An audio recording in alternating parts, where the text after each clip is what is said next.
Hello everyone and welcome to a new lecture on discrete mathematics. In many domains, normally there are key general problems, and these problems need for output with specific properties when the input is valid. The first step in such cases is to accurately state the problem, how we use some appropriate structure to specify the input and the output that we are looking for. We then solve the general problem by specifying the steps of procedure that takes a valid input and produce the desired output, systematically doing something. In computer science, we call this one as algorithms. When you want to solve a problem, we need to follow some steps. In this lecture, we're going to talk about algorithms. First, we study the basics of algorithms, like properties of algorithms, algorithm for searching, sorting, reading algorithm, and some other things. Then we will see the growth of functions. Like, for example, we will study what is big O notation. And finally, we will see the complexity of algorithm. This topic is very important, complexity of algorithm. Let me emphasize that in one lecture, you cannot understand the meaning of algorithm. Simply, we will study algorithms from the discrete mathematics point of view. However, if you need to understand, and absolutely you need to understand algorithm, you must have a separate course, algorithm, because if you don't know the algorithms, it is not possible to be a good programmer. So what is an algorithm? The name of algorithm comes from this gentleman's name. His name was Al-Khwarizmi, but after pronunciation in Western language, finally they have changed to the algorithm. This gentleman was a Persian scientist in 1780 to 1850. And it's interesting to know that Bill Gates, the founder of Microsoft, said, I inspired and I was motivated for Windows from his ideas. So what is the algorithm? Algorithm is a finite set of precise instructions, guidelines, for performing a computation or for solving a problem. Very simple. When you want to solve a problem, what are the specific steps that we need to do? Because we are going to ask computers to do some tasks for us. In order to talk with computers, we need to clearly, accurately tell them what to do, right? Then later we will translate these statements or instructions into some language like Python. Then Python use some interpreter, and finally it will go to the machine language. For example, if we want to find the maximum value in a finite sequence of integers, what steps? We can't say simply, I will find the maximum value. Computer will not understand this. You should tell very clear. So you can see, for example, this is one algorithm. Algorithm, later I will explain, they may use pseudocode, but you can write an algorithm in English words. It doesn't matter, in any word you want. So first of all, we will set a temporary maximum. We consider, for example, the first is the maximum one, right? Then what we do, we just compare. We compare the next integer with our temp. If it is greater, we will consider the new one as the maximum. If it is less, we will discard it. We will repeat the same thing for all integers, and finally we will return the maximum. Algorithms can be specified in different ways. Their steps can be described in simple English language, or we can say pseudocode or semi-code. It means we use a combination of programming language and simple English. So pseudocode is like intermediate step between English language description and some coding language. For example, you can follow Python or anything you want. Here is the pseudocode for the previous example. We consider the first integer in our set as the maximum. Then we go to the n. If n is the number of the list, right? Then if what we have, next one, it will be 1, right? If the next one is more than our max, we change it. Simply we'll finish it. This is called as pseudocode of one algorithm. All algorithms have some common properties. Let's see some important properties of the algorithm. Every algorithm have one input. What is the input? An algorithm has input values from a specified set. From the input set, the algorithm produces the output values from a specified set. The output values are called as solution. For the previous example, we had a finite set of integer as input. For example, 1, 4, 19, 21, 31, something, right? Then what was the output? The maximum one, for example, 95. This is the output of the algorithm. Correctness is the next property of algorithms. One algorithm should produce the correct output values for each set of input values. The next one is fitness. One algorithm should produce the output after a finite number of steps or iterations. One algorithm cannot run forever, right? That's why if you use a loop like for, while, something, there must be end. There must be some termination condition. Otherwise, it will not be considered as a normal algorithm. One algorithm should be effectiveness. It must be possible to perform each step of the algorithm correctly and in a finite amount of time. Later, we will see that time complexity is one important factor when we want to evaluate algorithms. And the last but not least one is generality. The algorithm should work for all problems of desired form. We can't develop one algorithm for one problem. So generalization, it means once we conclude on an algorithm, the algorithm should work for all the problems in that domain. Here are some examples of algorithm problems. For example, searching problem, sorting problem, and optimization problem. In searching problem, we try to find the position of a particular element. For example, the maximum one, the minimum one, right? Something like that.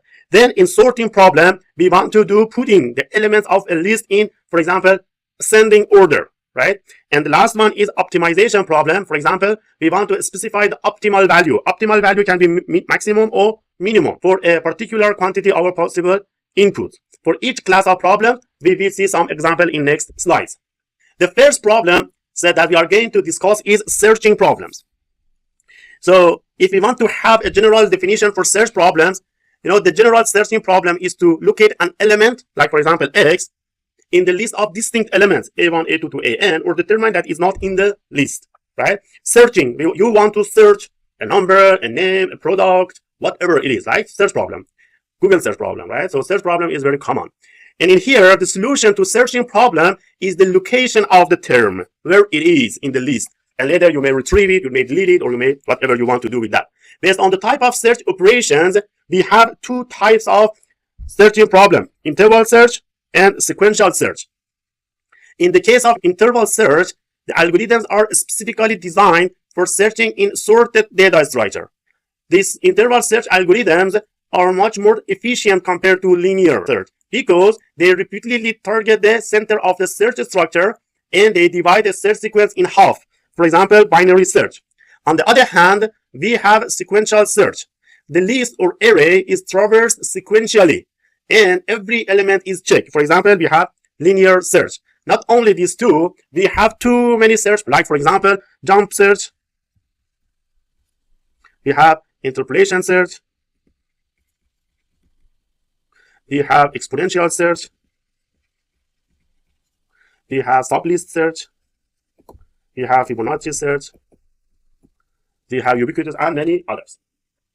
Let's see the simple one, binary search. Assume we have a list of items and they are sorted in an increasing order. So how we can solve this one? We assume the input is a list of, for example, books, numbers, whatever it is. The algorithm starts by comparing the element to be found with the middle element. It will go, and for example, if we have 9 elements, it will go to the fifth one, right? 1, 2, 3, 4. These are not numbers. These are the location. Fifth one is the middle. What? 5, 6, 7, 8, 9, right? If the middle element is lower, the search proceeds with the upper half. Because we are looking for 9, for example. If it is not, because we consider that this is already sorted, right? This means already sorted. If it is not lower, what we found here, the search proceeds with the lower half, from here to the middle. The search algorithm repeats this procedure until we have the list of size 1. What is the size of 1? The last element. So what it do? In every iteration, the algorithm divides the list into half and check. If it is less, it will go for upper. If it will go more, it will go for lower. If the element we are looking for is that one is equal to the element in the list, the position will be returned. This will be the output.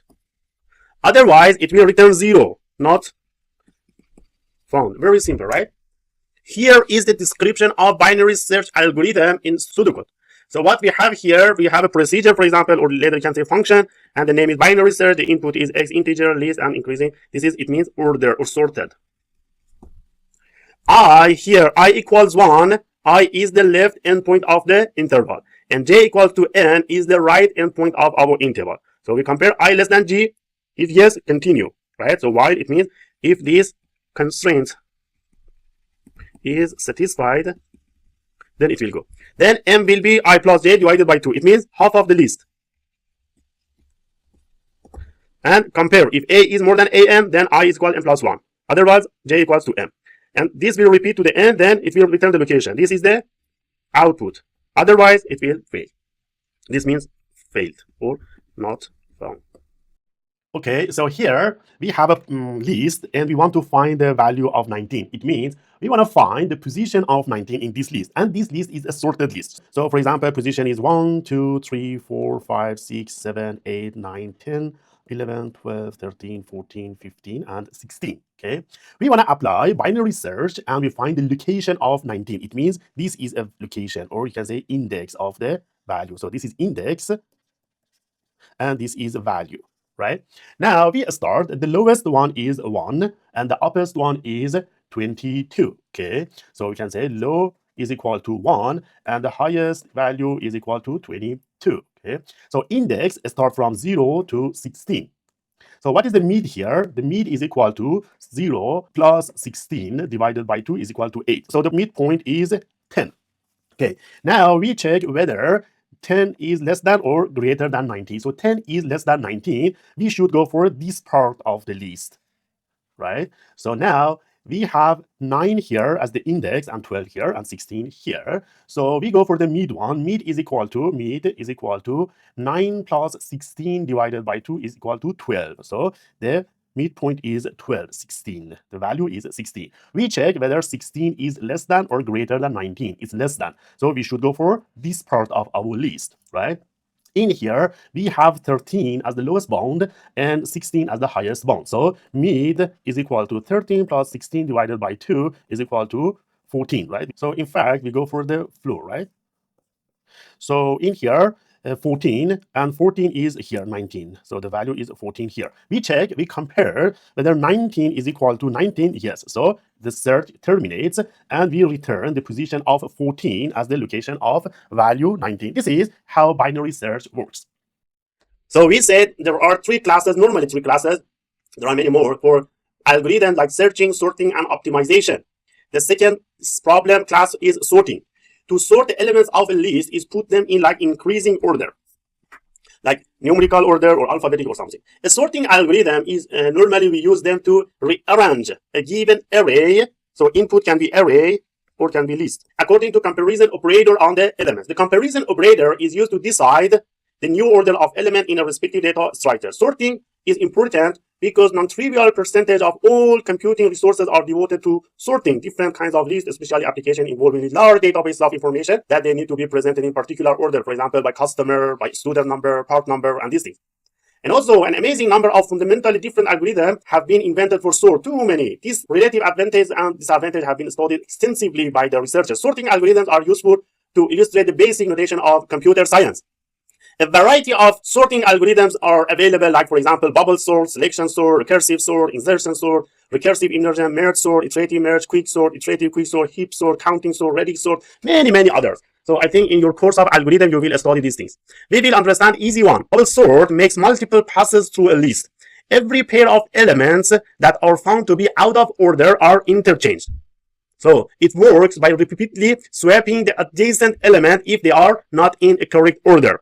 But this algorithm is not for large data sets because it takes a lot of time. Here is the pseudocode. Name, we receive the list, and there should be more than 2.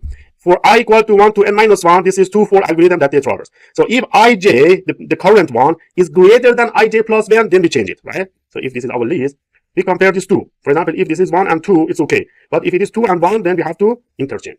So here is an example. If you want to sort this one, so we receive the, for example, 3 and 2. In each subsequent pass, an additional element is put in the correct position. In the first step, we compare the first element 3 and 2, right? 3 and 2.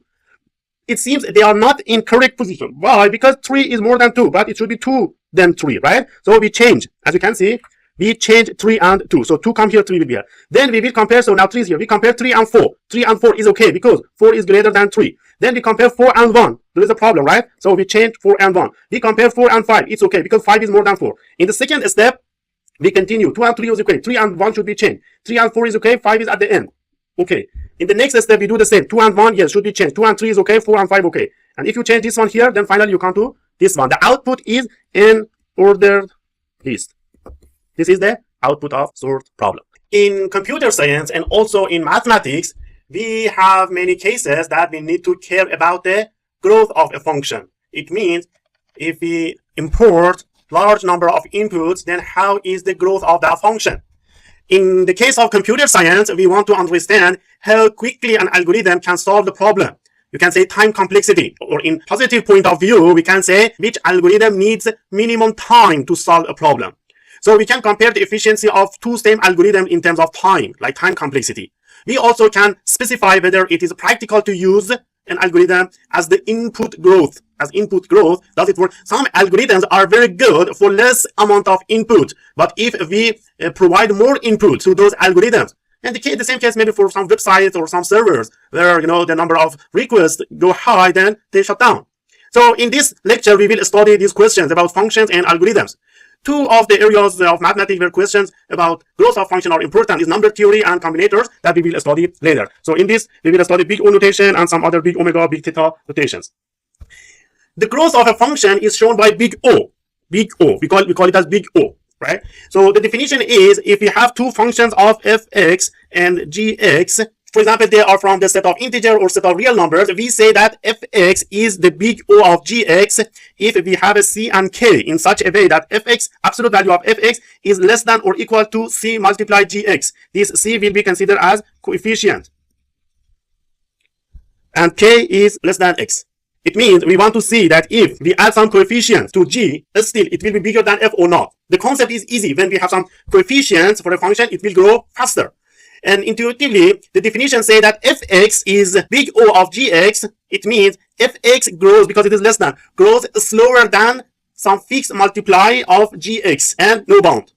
The constant c and k are called as witness to the relation. Witness to the relation. Relation is what? Fx is big O of gx. Only one pair of witness is needed, but when we find one, we can have many more. We can consider the big O notation as the limiting behavior of a function when the argument tends toward a particular value or even infinity.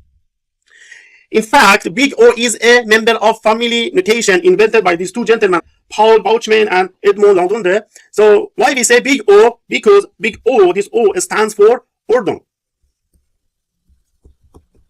And what is the meaning of this one? It is the meaning is the order of approximation.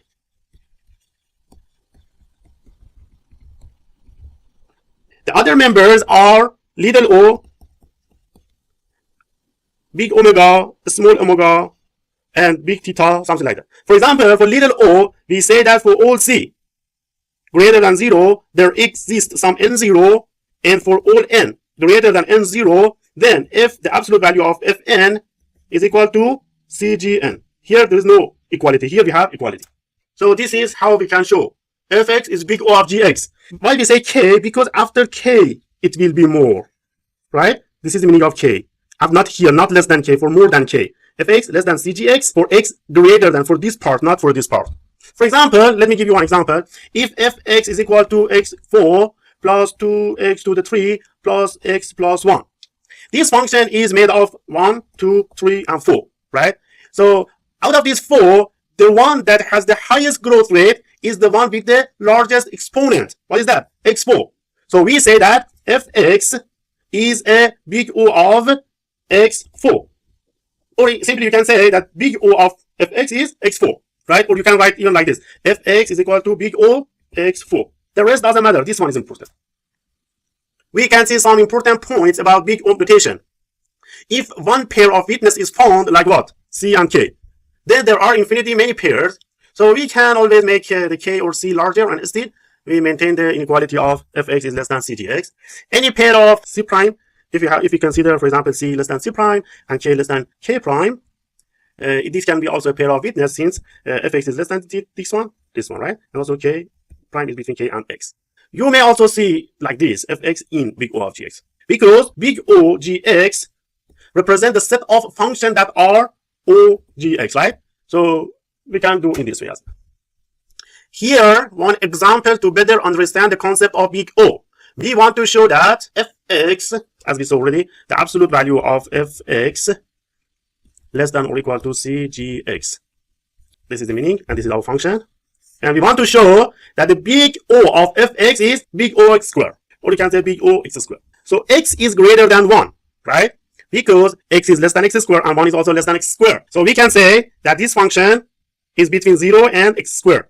If we put instead of x to x2, x2, which will come to 4x2. And if we consider 4 as the coefficient and k as the 1, then we can find out that this is true. So as you can see here, from this point, this one, we have the relation between fx. So we can say that fx is equal to big O x squared. In another way, if we consider x greater than 2, then we say 2x greater than x squared and 1 less than x squared, then in the same way we can go ahead and find the 3x2. So in this case, 3 and 2, in here we have 4 and 1. As I said, we can have different combinations. Here we can see another property of big O notation. If fx is big O of gx and hx is larger than gx, and these are applicable to positive real numbers, then we say fx is big O of hx as well. If x is less than cgx for all x greater than k, and if hx greater than gx, then we can write down fx is less than or equal to chx if x is less than k.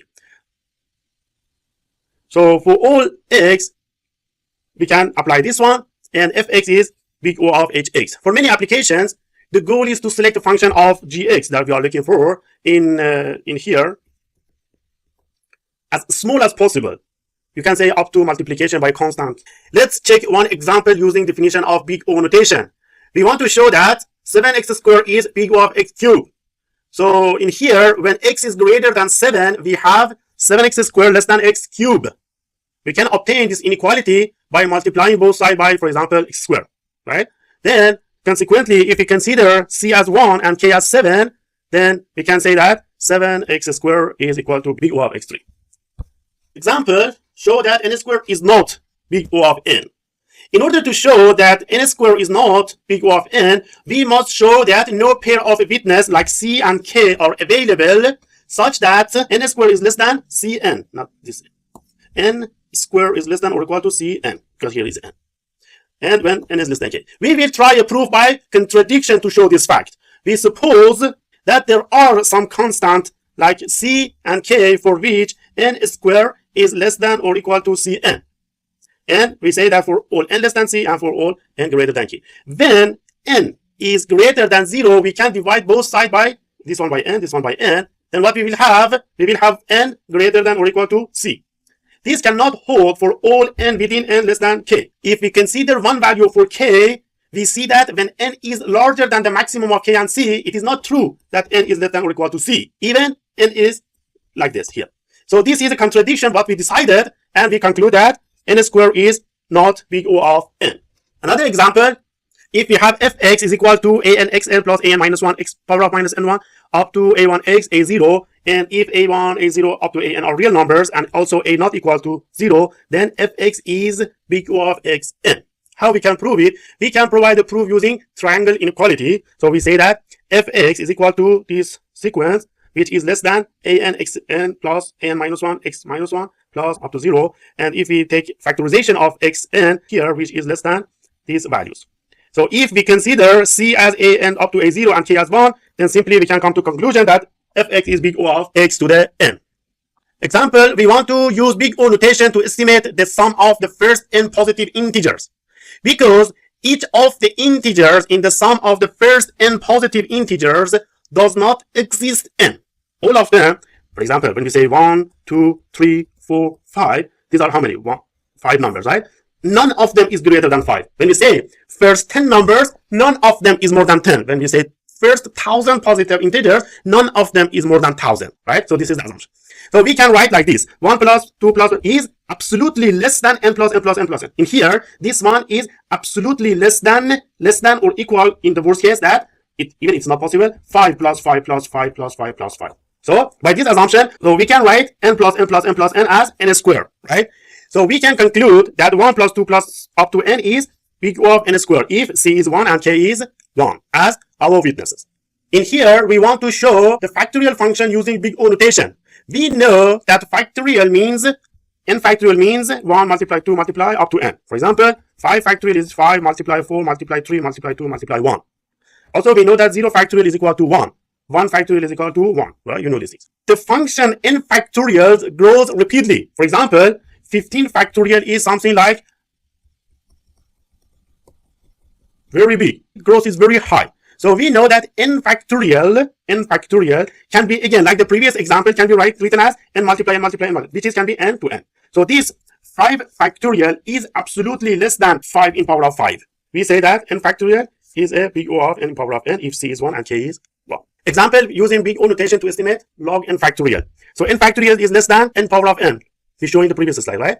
So then we can say log n factorial is less than n log n. And hence, log n factorial is big O of n log n by c is equal to 1 and k is equal to 1.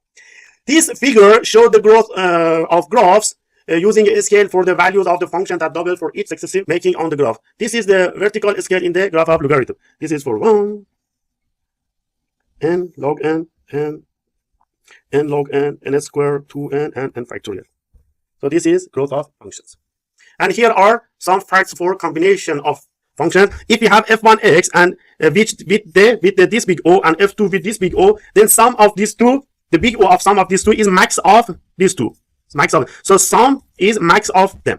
If we have two functions and both have the same, then sum of them big O is the same. If we have one with this big O and second with this big O, the multiplication will be multiplication of these two big O. Omega, this gentleman, is another member of the family that we talked it already, big omega. So this big omega is the uppercase of this omega.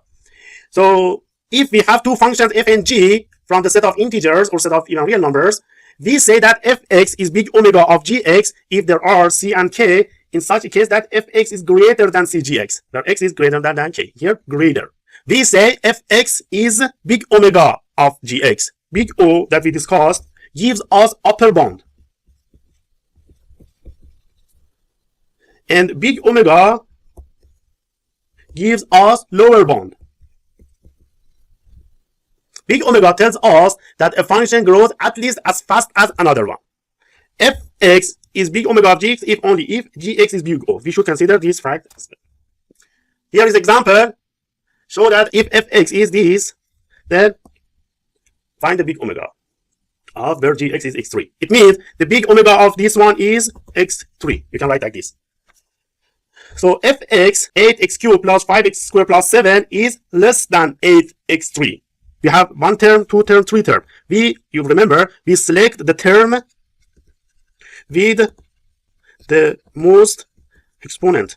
That is this one. So whole is less than this one, right? It is also the case that gx is equal to x3. So we can say that this fx is somehow like big O of 8x3 plus this one. And we simply establish the directly to find the big omega of this one. So we can say that fx is equal to big omega of x3. Another member of the family is theta. So this is called as big theta, this is called as small theta. If you have two functions f and g, fx, gx, from the set of like integer numbers or real number, the function fx is big theta of gx if fx is big O of gx and fx is big omega. So if we proved that fx is big O of gx and fx is big omega of x, then it is big theta of gx. We say that f is big theta of gx, or we can say fx, we can say this one, fx is of order gx. Fx is big theta of gx if and only there is a c1 0. So if fx is between these two. Here one example, we want to show that sum of the first n positive number is big theta of n square. We already show that fn is big O of n square, right? To show that fn is big omega of n square, need to find a positive c in such a case that fn greater than cn square, right?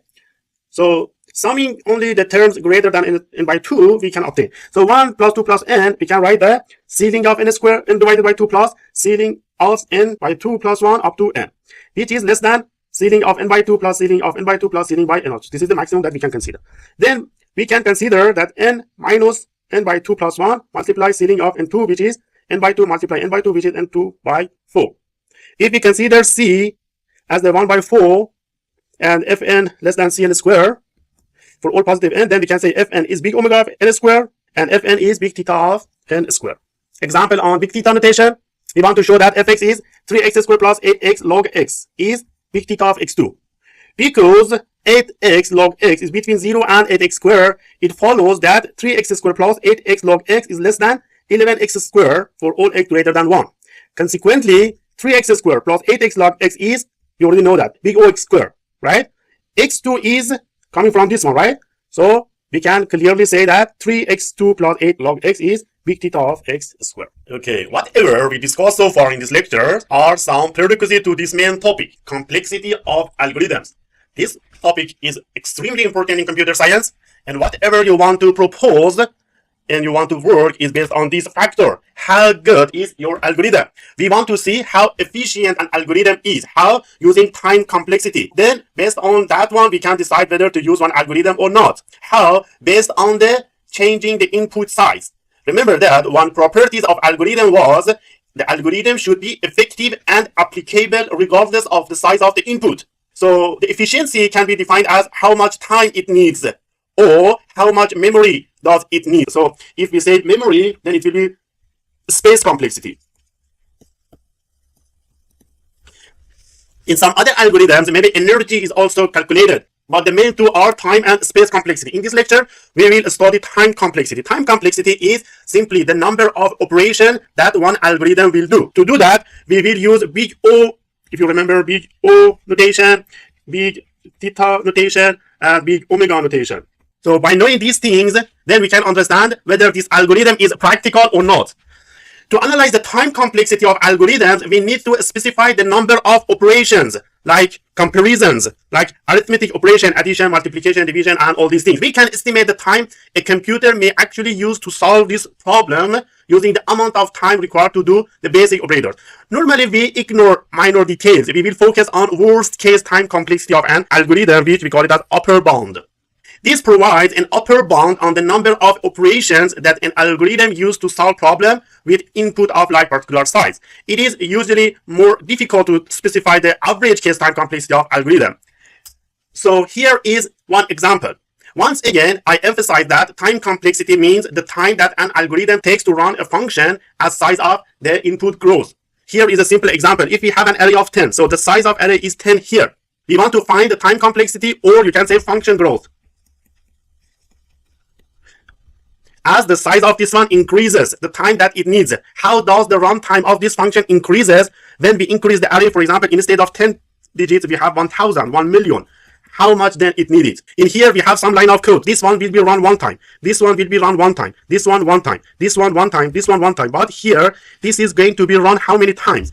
Exactly each I. So it means if we say that n is equal to 10, so it will going to be 10 times. So we can say that this loop will go to run n times. So if we say 1,000 times, if we say million times, so we normally ignore this constant. So big O of 1 is constant, right? It does not increase when we increase the size of the array.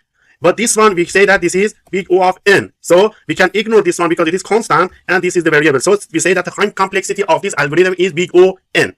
Another example here, describe the time complexity of the algorithm to find maximum.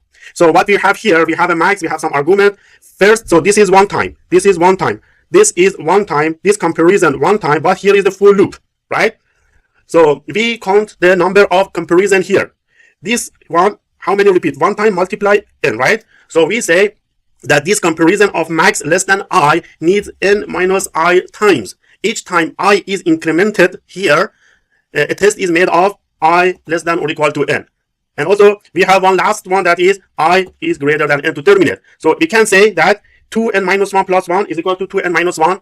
And in here, how many terms do we have this function? For example, if we say this is fx is equal to 2n minus 1. This has two terms. One is this one and another one this one. This is constant, so we can say big O of 1. In here, we have 2 multiply n. In big O notation, we discard, we ignore coefficients, right? And we only consider n. So we say that big O is O of n. Another example for binary search. We already explained this algorithm, and now we want to check the time complexity of this algorithm. You remember binary search. What we do, if this is our array, we go to the half and we check.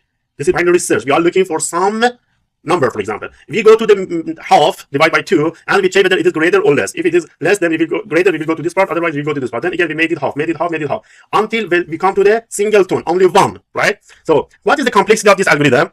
If we, for simplicity, we consider n is equal to 2 in power of k, and if k is log n, two comparisons are made at I less than j here. This is 1, this is 1, this is 1 here. So we have two comparisons here. At the first iteration, the size is 2k, right? And after the first iteration, it will be 2 to the k minus 1. And it will be 2 to the k minus 2 to the k up to the size of the list become 2 in power. So we will have 2 in power of k, 2 in power of k minus 1, 2 up to 2 in power of 0, which is equal to 1. Then we will come up with a single node, which is the termination condition. Okay, so at most 2 in power of k plus 2, right? So we can say that we have k is equal to log n. So we have 2 log n plus 2. In here, we ignore the constant, we ignore the coefficient, and we have this one as the time complexity. Bubble sort successfully compares adjacent element in each operation, and it will interchange if required. We had one example already by comparing whether it's smaller or greater. So in here, we have a sequence of n-1 passes is made through the list. On each pass, n-1 comparison are made. You can see here.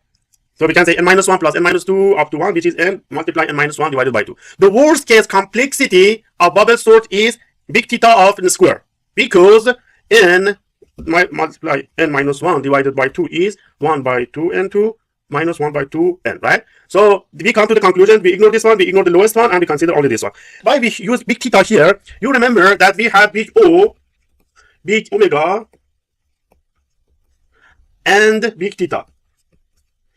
Big O was for upper bound, big omega was for lower bound, and this is for exact bound. So when we use theta, it means it is for exact bound.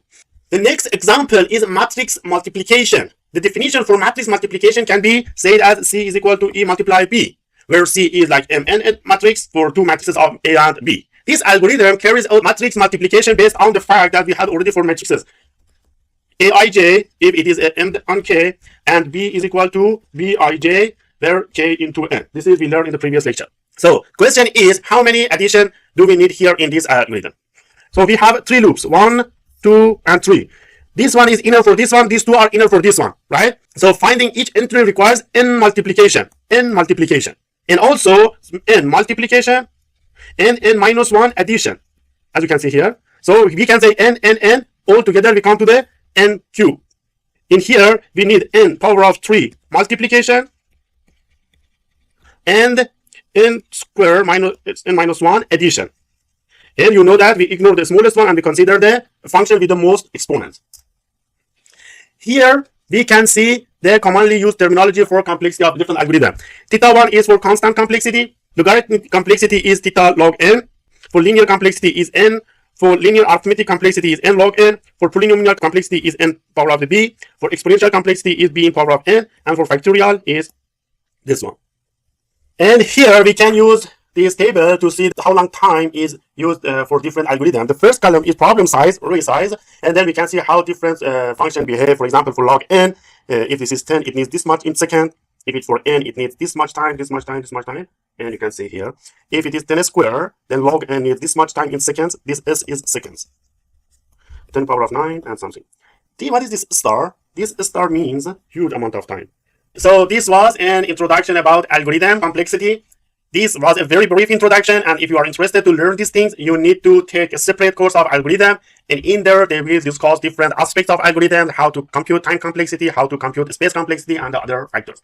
I hope you understand the topic, and please feel free to ask me your questions. Thank you.